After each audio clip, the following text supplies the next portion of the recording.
Surendra sir क्या कहेंगे, आपकी अगुवाई में पहली जो मीटिंग है वो जम्मू में यहाँ पर हुई है district development mode. Jammu district की आज रिव्यू मीटिंग थी और यहाँ पे काफ़ी, क्योंकि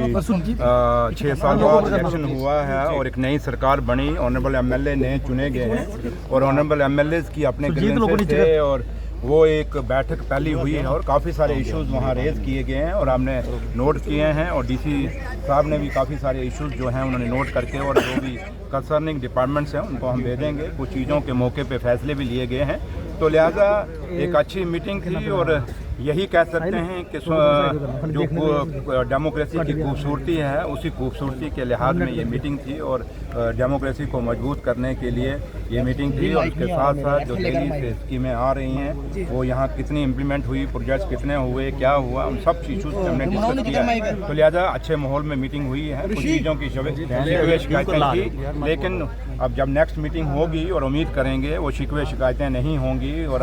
अच्छे माहौल में जो जैसे मीटिंग हुई है और अगली बारी और अच्छे होगी। और काफ़ी सारे इश्यूज़ थे जम्मू शहर के, पानी के सिलसिले में, बिजली के सिलसिले में, गरीब लोगों को मकानों के सिलसिले में और नहरों के मसले में काफ़ी सारे एमएलएज ने अपने पॉइंट, ऑनरेबल एमएलए साहब ने अपने पॉइंट रेज़ किए हैं और तो अच्छा मीटिंग हुई। और लिहाजा कुछ चीज़ें जो हैं ऑनरेबल सीएम साहब के नोटिस में हम लेके जाएंगे और जो चीज़ें वहाँ से होनी हैं वो वहाँ से करवाएंगे, लेकिन जो भी होगा अच्छा होगा। मेन फोकस सर किन इश्यूज पर रहा? ये जो मैंने आपको कहा, बिजली, पानी, वो जो इंटरनल रोड हैं जम्मू शहर के, उनकी मैग्नेमाइजेशन के, और कुछ नाले हैं,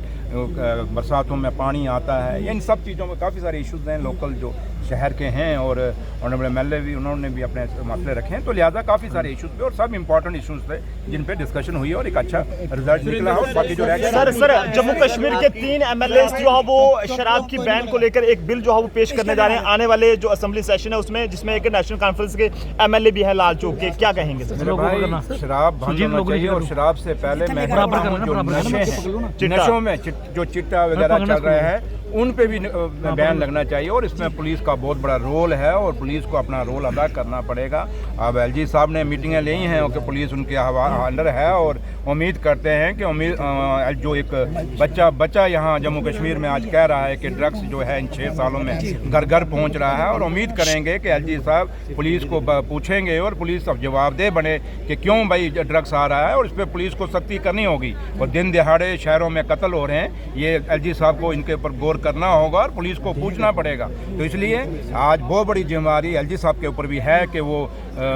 ये नशा कैसे रोकेंगे, नशाखोरी को। इसलिए जहाँ तक शराब को बैन करने की बात है वो तो ठीक है, उनकी बात है, लेकिन मेरा सबसे बड़ा मुद्दा है कि जब ड्रग्स रुकना चाहिए। जब ड्रग्स रुकेगा ये ना हो कि शराब बंद हो तो ड्रग्स बंद ना हो। तो इसलिए ड्रग्स की बहुत बड़ी जरूरी है और आपका भी बहुत बड़ा रोल है और पुलिस में, और खास करके एलजी साहब, क्योंकि पुलिस उनके अंडर है, और डीजी साहब को लोगों के साथ मिलना होगा, पुलिस को अवेयरनेस कैंप लगाने होंगे, लोगों के साथ मिलकर, सिविल सोसाइटी के साथ मिलकर इस नशाखोरी के खिलाफ, इस चिट्टे के खिलाफ और जो क्राइम जम्मू कश्मीर में बढ़ रहा है इसके खिलाफ एक्शन लेना होगा। Thank you.